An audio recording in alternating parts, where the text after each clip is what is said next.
सबसे पहला नियम एकादशी व्रत का सबसे पहला नियम है कि आप जिस दिन व्रत करो उसके एक दिन पहले भक्ति का संचार इस हृदय में कर लो।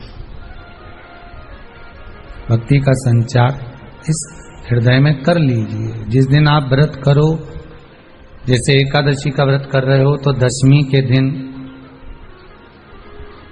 शाम का समय जब आवे, रात्रि जब होने लगे, शाम का समय आवे और रात्रि का आप जब भोजन ग्रहण करो तो उस भोजन में कोई ऐसा पदार्थ ग्रहण मत करिए जिस पदार्थ के कारण नमस्तुभ्यम। श्री शिवाय नमस्तुभ्यम।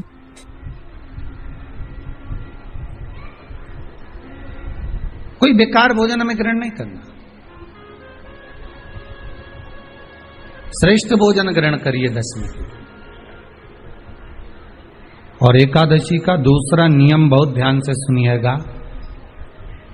जिस दिन आपकी एकादशी का व्रत हो उस दिन प्रयास करिएगा कि अपने हाथ से किसी भी वृक्ष की कोई पत्ती टूटे ना।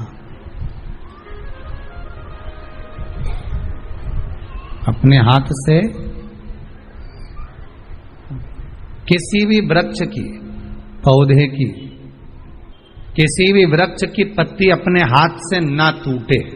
बहुत ध्यान दीजिएगा महाराज। एकादशी का ये दूसरा नियम है कि अपने हाथ से किसी पौधे की, किसी वृक्ष की, किसी डाली की कोई पत्ती टूटे ना, कोई पत्ती ना टूटे, इसका प्रयास करिए।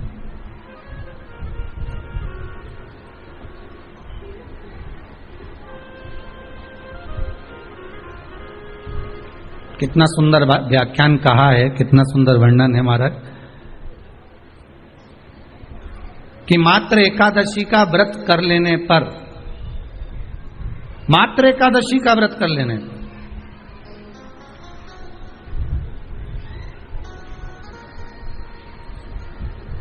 जो पूर्व में किया गया हमारा पाप कर्म है, हमने किसी जीव की हत्या करी है, हमने किसी को कष्ट प्रदान करा है, हमने किसी को अपशब्द कहा है, हमने किसी को ताने दिए, हमने किसी को आड़ा टेढ़ा कहा है, हमने किसी को गालियां दे दी है, मात्र एकादशी का व्रत ही कर लेने पर ये सारे जो दोष हैं वो समाप्त हो जाते हैं।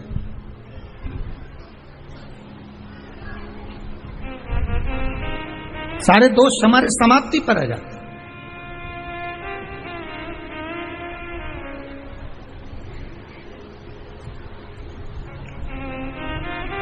अब एक विचार करिएगा थोड़ा सा अपने मन में, अपने चित्त में, अपनी वृत्ति में एक बात उतारिएगा।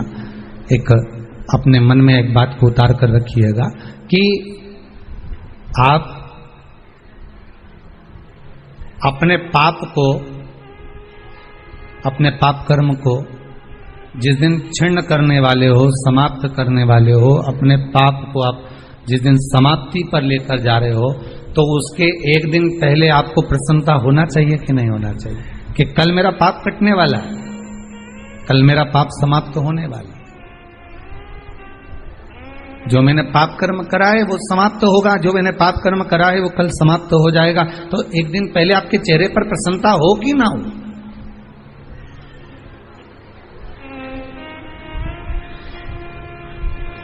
और चेहरे पर वो प्रसन्नता आपके आना चाहिए कि कल मेरा एकादशी का व्रत है, आज दशमी है, कल एकादशी का व्रत है, तो कल मेरी जब एकादशी का व्रत रहेगा तो मेरा ना जाने कितना कितना पाप, कितना असत्य, कितना झूठ, कितना प्रपंच वो समाप्त हो जाएगा। इसमें मुझे प्रसन्नता हो, इसमें मुझे आनंदता हो।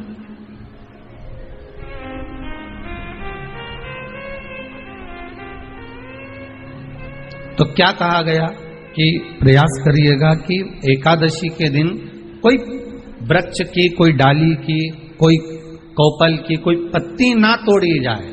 क्यों?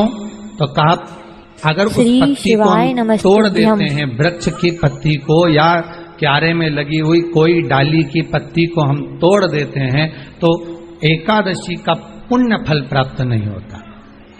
एकादशी का कोई फल हमारे खाते में नहीं जाता, पुण्य फल प्राप्त। अब फिर भले तुम चाहे तुमने मोरदन खाया हो, चाहे तुमने फिर चिप्स खाई हो, चाहे तुमने फिर व्रत का कितना ही सामान खा गए हो और तुमने सोचा कि आज मेरी एकादशी है, तो फिर उसका कोई फल प्राप्त नहीं है, उसका कोई सुख प्राप्त नहीं है आपको, फिर उसका कोई आनंद प्राप्त नहीं है आपको, फिर उसमें कोई आनंद की अनुभूति आपको नहीं मिल रही। हर हर महादेव। श्री शिवाय नमस्तुभ्यम। जिस नारी को संतान नहीं हो रही हो और चैनल को लाइक करें, सब्सक्राइब करें और अधिक से अधिक शेयर करें, जिससे अन्य लोगों को लाभ मिल सके। 2 बार आती है, एक श्रावण के महीने में आती है, दूसरी पोषा विक्रम में आती है।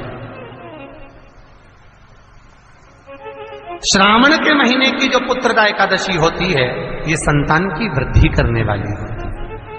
शंकर जी के मंदिर में जाकर, भगवान शिव के मंदिर में पूजन करके घी का 1 कटोरी में घी और 1 कटोरी में खीर शंकर के सामने रख देते हैं।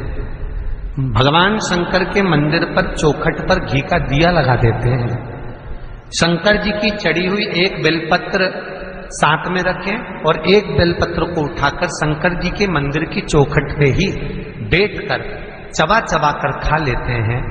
जो 1 बेलपत्र लेकर आए हैं वो अपने पति को खिला देते हैं। कहते हैं पुत्रदा एकादशी के दिन ये कर लेने पर संतान। ऐसी और भी जानकारियों के लिए हमारे चैनल को सब्सक्राइब और लाइक करें।